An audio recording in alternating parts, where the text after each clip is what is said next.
פרשת תרומה, ידוע ומפורסם רבותיי, כמה וכמה עניינים נפלאים ויקרים יש בכלי המשכן. יש פירוש של המלבים, פלאי פלאים על התורה. הנר והמצווה קוראים לזה. כל אחד מזומן לעיין פה בפירוש של המלבים על הפרשה. חלק הנקרא רמזי המשכן, יראה דברים נפלאים, לא יאומן כי יסופר. בהרחבה גדולה מאוד, כל הרמזים של המשכן בעולמות העליונים, ובגוף האדם כנגד האיברים הפנימיים, כנגד כל התעלות והמעברים, ממש לברך בשם ומלכות באור שחלק מחוכמתו ליראיו. איזה דברים רבותיי, מה זה המשכן? ועשו לי משכן ושכנתי בתוכם להשראת שכינה. כל כלי של המשכן רומז לעניינים מסוימים רבותיי, ידוע ומפורסם, גם הגמרא דורשת זאת. והגמרא לדוגמה דורשת שהארון הוא בעצם רומז לתלמיד חכם. ועשו ארון עצי שיטים, 2.5 אורכו ו1.5 רוחבו ו1.5 קומתו. וציפית אותו זהב טהור, מבית ומחוץ תצפנו, ועשית עליו זר זהב סביב. ויצקת לו 4 טבעות זהב ונתת על 4 פעמותיו, ו2 טבעות על צלוע האחת, ו2 טבעות על צלוע השנית, וכו'. יש פה רבותיי רמזים נפלאים. ידוע בכל כלי המשכן כתוב, ועשית את הבדים, ועשית מנורת זהב, ועשית שולחן עצי שיטים, ועשית לא מסגר. תמיד כתוב רבותיי ועשית בלשון יחיד. כאן מה כתוב בארון? ועשו ארון עצי שיטים. ועשו בלשון רבים. רמז לכך רבותיי שבתורה הקדושה לכולם צריך להיות חלק. הגמרא במסכת יומא בדף ע"ב עמוד ב' למדה מכך, מניין לתלמיד חכם שבני עירו צריכים לעשות לו פרנסתו, שנאמר ועשו ארון עצי שיטים. עד כדי כך ידוע שמרן הרב שך זצ"ל צדיק לברכה היה פעם אפשרות לקבל תמיכה, תרומה להחזקת התורה, עולם התורה, מגוף מסוים, שהוא ייקח את הכל. והרב שך התנגד, אמר לו, ככה מובא רבותיי בספר במחיצתם של גדולי התורה. שרב שלמה לורן זצ"ל צדיק לברכה, זה מעשה אמיתי, עובדתי, צריך לדעת רבותיי, הנהגה, השקפה. הרב שך אמר לו, צריך לזכות כמה שיותר אנשים בעם ישראל, שיהיה להם חלק בהחזקת התורה. לכן אפשר לקבל רק חצי. חצי, השני, הנותר, צריכים להמשיך ולאסוף תרומות מכל מי שאפשר. למה? בשביל שלכל אחד יהיה חלק בהחזקת התורה. הגמרא אומרת במסכת כתובות בדף ק"יא רבותיי, שאדם לא יזכה לקום בתחיית המתים אלא על ידי התורה הקדושה. כל המשתמש בטל תורה, טל תורה מחייהו. שאינו משתמש בטל תורה, אין טל תורה מחייהו. וכל התקנה שהגמרא הצליחה למצוא לעמי ארצות שלא עוסקים בתורה, התקנה היחידה שהצליחה למצוא להם, זה אם הם מפרנסים תלמידי חכמים מכיסם. המפרנס תלמידי חכמים מנכסיו, מסיב ביתו לתלמיד חכם. זה פרקמטיה לתלמידי חכמים. זה בעצם האפשרות שלו לקום בתחיית המתים. על ידי כך הוא נקרא שהוא דבק בתלמידי חכמים, ועל ידי שהוא דבק בתלמידי חכמים הוא נחשב שהוא דבק בשכינה הקדושה, ועליו נאמר ואתם הדבקים באדוני אלוהיכם, חיים כולכם היום. הגמרא למדה רבותיי, ועשו ארון עצי שיטים, 2.5 אורכו, זאת אומרת שהתלמיד חכם הוא צריך להיות, תראו כל האמות פה הן שבורות. 2.5 אורכו, ו1.5 רוחבו, ו1.5 קומתו, הכל שבור. חצי, למה? הרמוז, שתלמיד חכם, תמיד צריך להתנהג בשפלות ובענווה. חוץ מזה, לעולם לא יתגאה שהוא יודע את התורה. תמיד יראה את עצמו חסר. 200.5 אורכו. התורה הקדושה, רבותיי, ארוכה מארץ מידה. אי אפשר להשיג אותה. 200.5, זה מראה על חוסר שלמות, שאי אפשר להשיג את כל אורך התורה. 1.5 רוחבו, הרוחב של התורה גם כן, ארוכה מארץ מידה, ורחבה מן ים. אי אפשר. זה האורך והרוחב. 1.5 קומתו, זה עומק המושג. גם רבותיי מההיקף והרוחב, וגם מהעומק המושג וקוצר המשיג, מה האדם יכול לבוא ולהתגאות? משה רבנו עליו השלום, רבותיי, בגיל 120, בשיא גדלותו התורנית, נבואה רבותיי, פה אל פה אדבר בו במראה ולא בחידות, תמונת השם יביט. מה אומר משה רבנו עליו השלום בתפילה האחרונה שלו לפני שהוא נפטר מן העולם הזה, רבותיי, שהוא מגיע לשיא גדלותו? אתה אכילותה להראות את עבדך, את גודלך. אתה אכילותה, מה זה אכילותה? אתה התחלת להראות לעבדך את גודלך. איי, התחלת.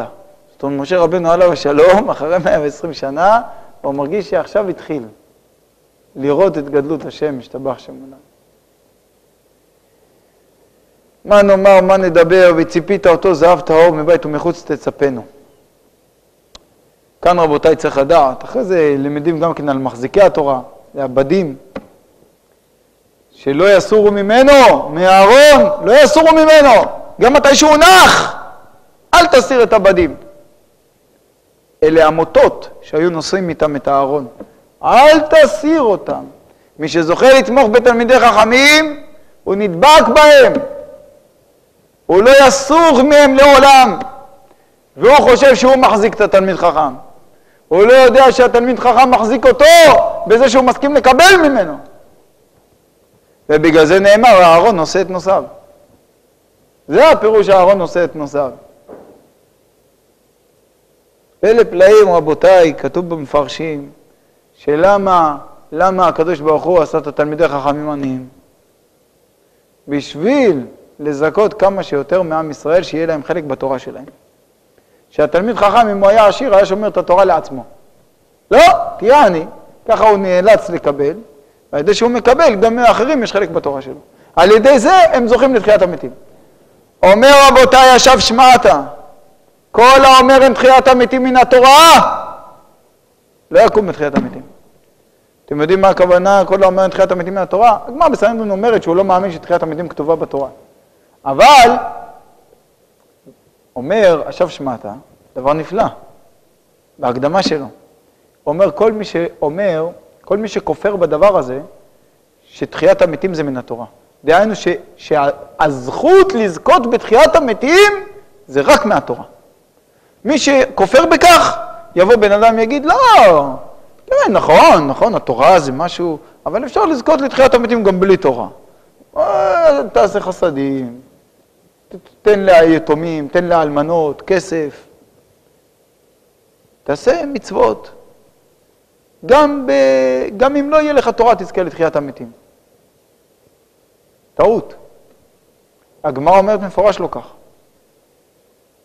הנה חינמי שהתורה בשביל להיות שלמה, היא צריכה גמילות חסדים, היא צריכה מצוות. התורה בשביל להיות שלמה, היא צריכה גמילות חסדים, היא צריכה מצוות. הנה חינמי. אבל בלי תורה, אם יהיה גמילות חסדים ויהיה כל המצוות שבעולם, בלי תורה, חתם סופר, מרן החפץ חיים כותב, כל אחד יכול לראות את זה, זה לשון קצת קשה, אבל זה כתוב בספר מאיר עיני ישראל. יש כמה וכמה חלקים, 4 חלקים, על מרן החפץ חיים, הוא כותב, בלי תורה, כל המצוות שבאדם עושה, אם אין לו תורה בכלל, כל המצוות שהוא עושה זה רפש.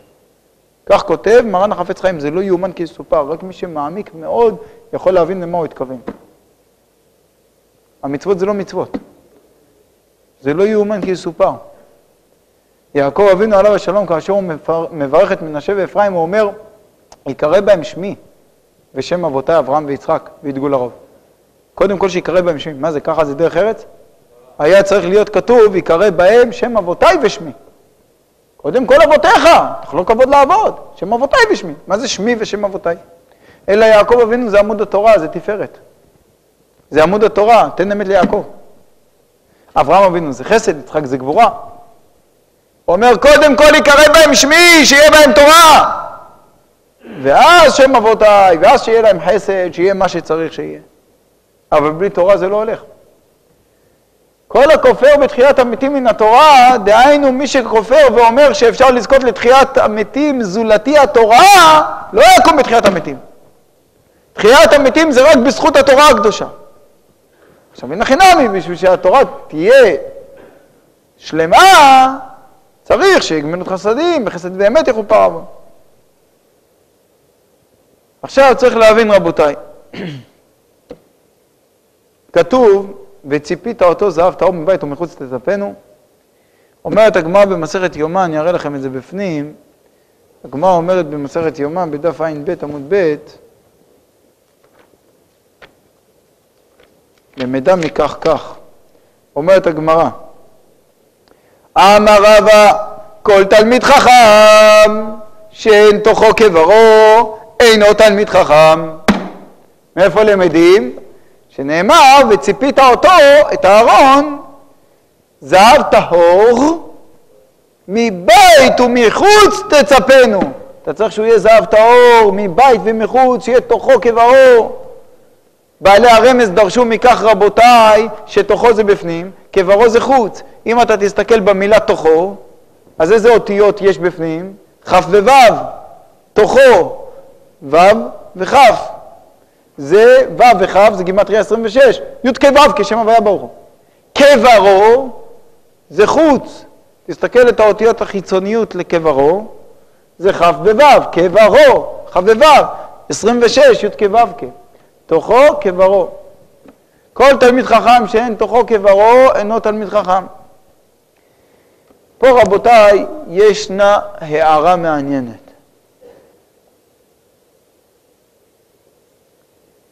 יש גמרא מסכת ברכות בדף כ"ז עמוד ב' ודף כ"ח עמוד א', גמרא ידועה מפורסמת אומרת שכאשר העבירו את רבן שמעון בן גמליאל מהנשיאות בגלל המעשה שהיה שם רבי יהושע, אז העבירו אותו מהנשיאות ומינו את רבי אלעזר בן עזריה במקומו בתור נשיא.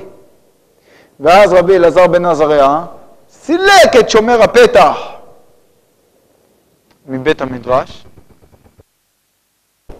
התאספו רבותיי 400 ספסלים בבית המקדש, ויש אומרים 700 ספסלים. עכשיו אתם צריכים להבין רבותיי, שעל כל ספסל ישבו מינימום 10 תלמידים. אתם מבינים רבותיי שאם נתאספו 700 ספסלים בבית המדרש, ואני הולך על מינימום 10 תלמידים בספסל, זה 7,000 תלמידים. הגמרא אומרת שם במסכת ברכות בדף כ"ח עמוד א',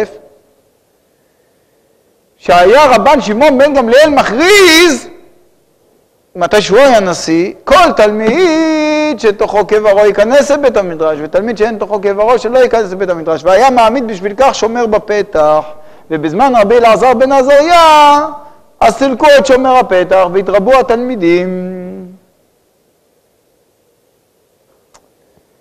אני שמעתי שאלה, וכי שומר הפתח הזה הוא היה בעל רוח הקודש? שהוא יודע כל תלמיד אם תוכו כברו או לא? בא תלמיד רוצה ללמוד. מסתכל לו בתוך העיניים ככה, לבדוק אם הוא תוכו כברו? איך הוא היה יכול לדעת?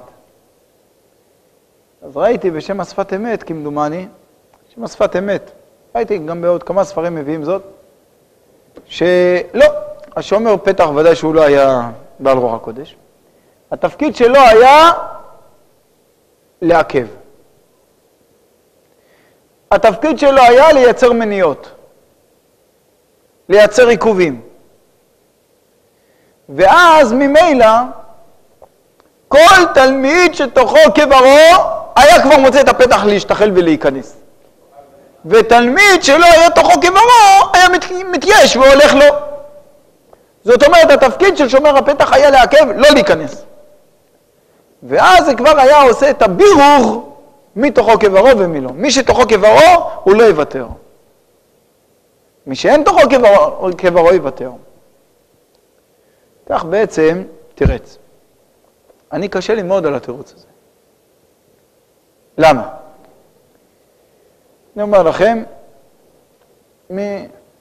ממה שעלה במחשבתי. לא ראיתי זאת כתוב, אבל אני קשה לי מאוד על התירוץ הזה, מכיוון שמה כתוב שם בגמרא? כתוב שבאותו היום שרבי אלעזר בן עזריה סילק את שומר הפתח, התרבו ספסלי בית המדרש, 400 או 700 ספסלים, כמו שאמרנו, שאפשר להגיע ל7,000 תלמידים כמו כלום, וכתוב רבותיי שלא נשארה הלכה אחת שהייתה תלויה באוויר. את כל הסוגיות, את כל ההלכות פתרו אותם הלכה למעשה. משנה, מסכת עדויות רבותיי. כל מסכת עדויות, שהכל זה הלכות מקוימות, נשנתה בו ביום מסכת עדויות. כל מקום שכתוב בש"ס בו ביום, זה נאמר על היום הנפלא הזה, שסילקו את שומר הפתח והתרבתה תורה בישראל, מה שלא יאומן כי יסופר, שלא נשארה אפילו הלכה אחת תלויה באוויר. והגמרא שם אומרת שרבן שמעון בן גמליאל חלשה דעתו, והוא אמר חס ושלום מנעתי תורה מישראל, ואז הראו לו בחלום קדים מלאים באפר.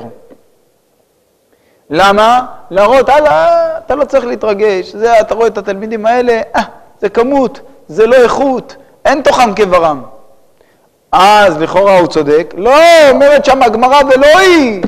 אומרת הגמרא, לא נכון, באמת זה היו תלמידים שתוכם כברם. תלמידים יראים והגונים וטובים ואיכותיים. רק מה? רבן שמעון בן גמליאל היה אדם גדול, אז משמיים לא רצו שהוא יצטער הרבה. לכן נראו לו ככה בחלום בשביל להניח את דעתו. אבל אליבא דאמת, הוא כן מנע תורה מישראל. לפי הפירוש הזה, מכיוון שבו ביום לא נשארה הלכה אחת שהייתה תלויה בספק. ברוך השם שהיה את היום הנפלא והגדול הזה. זכינו למסכת עדויות. והיה תוכם כברם. אז קשה מאוד. יוצא מכאן שהבדיקה הזאת להניח שומר הפתח ומי שלא ייכנס זה אומר שאין תוכו כברו. זה לא נכון. מתי שיש שומר הפתח ומתי שלא מקרבים לתורה, אפשר להפסיד הרבה תלמידים הגונים, איכותיים, שתוכם כברם, שיכולים להרביץ תורה בישראל וכולנו נהנה ונרוויח מהם, ואפשר להפסיד אותם אם לא פותחים להם את הדלת. זה מה שלומדים מהגמרא. בדיוק הפוך.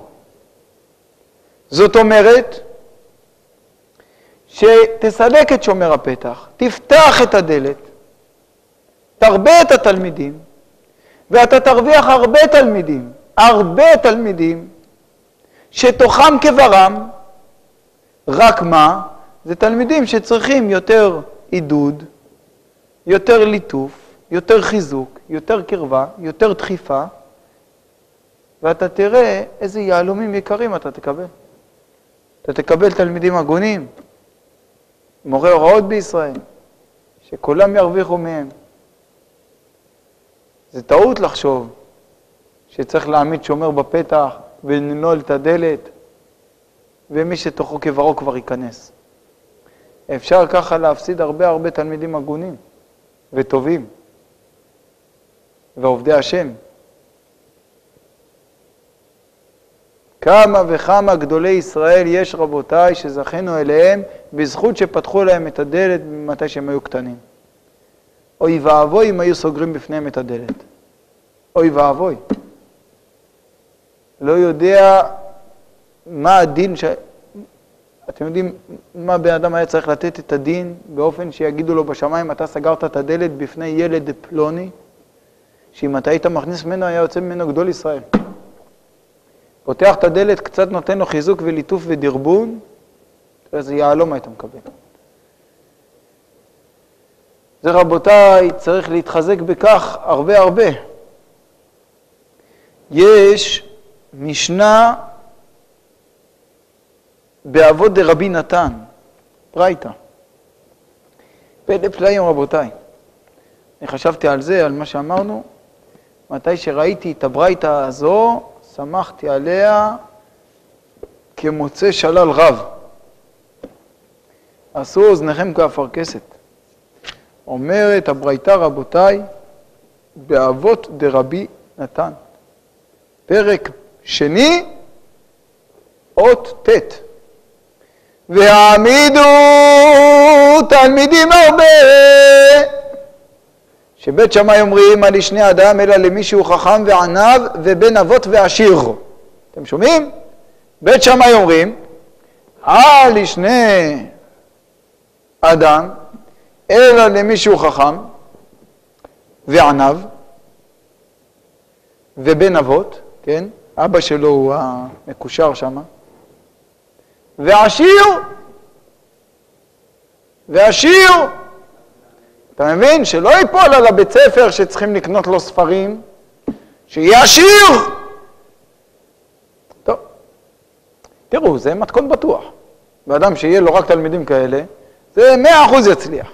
אתה מבין? זאת אומרת, כי אני שאלתי את השאלה הזאת, אחד מהרבנים, אז הוא תירץ לי ואמר לי שהנה חינמי, מתי שסוגרים את הדלת אפשר להפסיד תלמידים טובים, אבל אלה שכן יצליחו להיכנס, אז זה 100% תוכם כברם. זאת אומרת, ככה הסבר. זאת אומרת, לפי רבן גמליאל, הוא רצה שמה שיהיה זה 100% תוכו כברם. אבל יכול להיות שמפסידים תלמידים שאפשר להוציא מהם דברים טובים. נכון, הנה חינמי אפשר להפסיד אותם, אבל העיקר, מה שאני בטוח, שאלה שנמצאים 100% תוכם כברם. אם אני פותח את הדלת, יתרבו הרבה, וממילא ייכנסו גם כאלה שאין תוכם כברם. מבינים? זאת אומרת, זה בעצם ההשקפה. נכון, ואז אלה שאין תוכם כברם יכולים להשפיע או לקלקל. יש בזה, הנה חינמי, יש בזה השקפה. רבי אלעזר בן עזריה אמר, אני מוכן לפתוח את הדלת, שיכנסו גם כאלה שאין תוכם כברם, בשביל להרוויח מאות ואלפים שכן תוכם כברם. שאם הייתי סוגר את הדלת, לא הייתי מרוויח אותם. כי הם היו מתייאשים. ולאו דווקא מי שמתייאש זה אומר שאין תוכו כברם.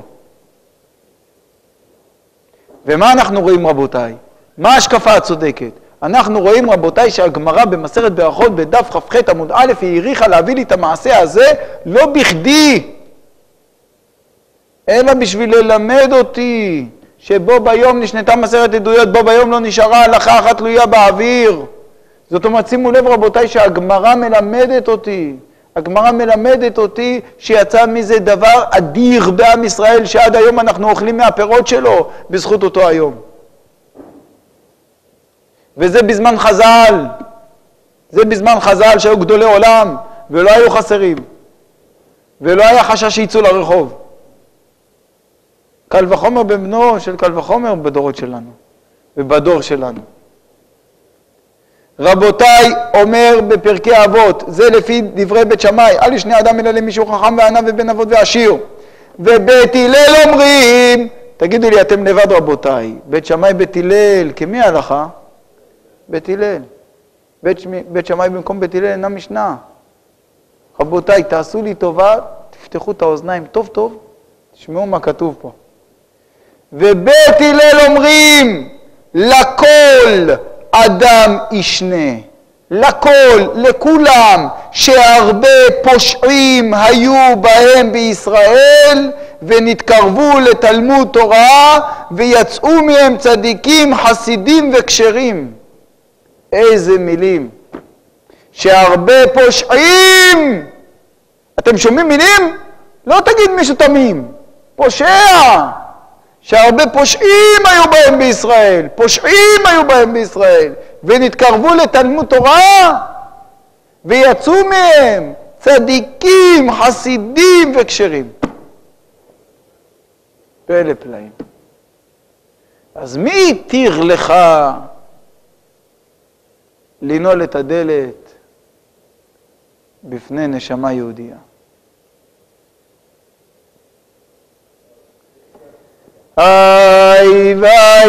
אבל לא צריך להתבלבל רבותיי, דעת כל גדולי ישראל ביודעי ומכירי אני אומר, לקרב את כל התלמידים. שיהיה ברור. זאת אומרת, אל תחשבו שאם אתם מכירים מוסד פלוני או מוסד אלמוני שלא מקבלים, שזה נעשה על דעת. לא. רבותיי, שר התורה, רב חיים קניאבסקי, יודע ממנו בעשרות מקרים מה פעל ועשה ועושה בשביל שיקבלו תלמידים. מכל מיני מקומות. מרן הרב שך זכר צדיק לברכה. מרן הרב שך היה תופס את הילדים יד ביד, מכניס אותם למוסדות. היו ילדים, לא היה להם אבא, לא היה להם זה. בנות ספרדיות שלנו, מבתים מקולקלים, לא היו רוצים לקבל. למה? הרב שך היה אומר, אני אבא שלה. הנה, קבלו אותה. כדי כך, גדולי עולם, הרב שטיינמן, הרב עובדיה, הרב בעדני, גדולי עולם רבותיי. זה דבר שהוא לא נתון במחלוקת בכלל. ולכן יש רבותיי המון, נכון שזה סוגיה רבותיי סבוכה, וצריכים לשמור על הרמה ולעשות עניינים וכו', וצריך לדעת מי וכמה ואיך ומה, וישנם תנאים, בסדר. אבל יש דרך להתמודד עם כל דבר, זה לא שחור ולבן. יש דרך להתמודד עם כל דבר, זה לא שחור ולבן, זאת אומרת, ישנם תנאים, אפשר להציב את התנאים, לראות אם עומדים בתנאים, יש חונכים, יש אברכים, יש השגחה, ויש המון דרכים רבותיי, שבעזרת השם יתברך אפשר לזכות להמון גדולי תורה אמיתיים רבותיי, ולעובדי השם, על ידי קרבה וליטוף. צריך לדעת זאת. על ידי קרבה וליטוף. זה הלשון רבותיי. עכשיו בעזרת השם יתברך, אני אגיד לכם איזה משהו בעזרת השם, ככה נחמד מאוד לסיום. כתוב רבותיי, בתחילת הפרשה, ויקחו לי תרומה, אז ידוע רבותיי, שרש"י כותב כך, ויקחו לי תרומה, רש"י אומר לי, לשמי. הרבה פירושים נאמרו, שם שמיים, שמי וכולי, יש כאלה שאומרים רבותיי, שהרי אומרת הגמרא במסכת פסחים בדף נ', שלא כשם שאני נכתב ככה אני נקרא, נכתב בי' כ' ו' כ' נקרא באלף ד', רואים הוויה אומרים עדינות. אבל המקום היחידי שהיה אפשר לראות הוויה ולומר הוויה, זה היה בבית המקדש. זה המקום היחידי שהיה אפשר לומר את השם המפורש בפה בבית המקדש. ויקחו לי תרומה בשביל לבנות את המשכן ששם מזכירים את שם השם, לי לשמי, לשם שלי, בשביל שיוכלו להגיד שם הוויה. נפלא מאוד. אבל אני אגיד לכם רבותיי, שנים קודמות הסברנו על פי רבנו הארי איך מייחדים שם הוויה על ידי נתינת צדקה. לוקחים מטבע שזה רומז לאות י', והיד של הנותן זה אות ה', והזרוע זה אות ו', והיד של המקבל, של העני, זה אות ה' האחרונה. ואז יש אותיות י' כ' ו' כ'. זאת אומרת, ויקחו לי תרומה לי לשמי, הכוונה שיעשו את הייחוד של הצדקה, לשמי, י' כ' ו' כ'. עד כאן הדברים ברורים וידועים. עכשיו תשמעו תוספת רבותיי, משהו פלא פלאים. ראיתי מעשה נפלא מרבי מאיר מפרמישלן. זכר צדיק לברכה, היה אחד מגדולי עולם. היה מגדולי עולם רבותיי, יש ספר בית אפרים של רבי אפרים זלמן מרגליות מברוד, שם הוא מספיד אותו, איזה הספדים, לא יאומן כסופר. פעם אחת בליל שבת, פתחתי את השו"ת בית אפרים, בחלק של ההספדים, ראיתי את ההספד שלו על רבי מאיר מפרמישלן, לא יכולתי לעזוב את הספר. איך הוא מספיד. גדול הדור, שר התורה, רבי מאיר מפרמישלן. ראיתי מעשה רבותיי, שפעם אחת הגיעו אליו איזה חסידים, רצו לדעת אם לעשות אותו הרבה שלהם, אחרי שהרבה שלהם נפטר. ראו שעומדת לידו אישה, והוא לוקח כסף, מעביר מיד אחת ליד השנייה, ומניח על השולחן. ואותה אישה באה ולוקחת את הכסף. לא הבינו מה הוא עושה. מה זה הדבר הזה? הוא ראה שהם תמהים, התחיל להסביר להם, אמר להם, תגידו לי, יש משנה מעשרת קידושין בדף פ"ב שאומרת דבר כזה, פלא פלאים, אומרת המשנה רבותיי בקידושין דף פ"ב,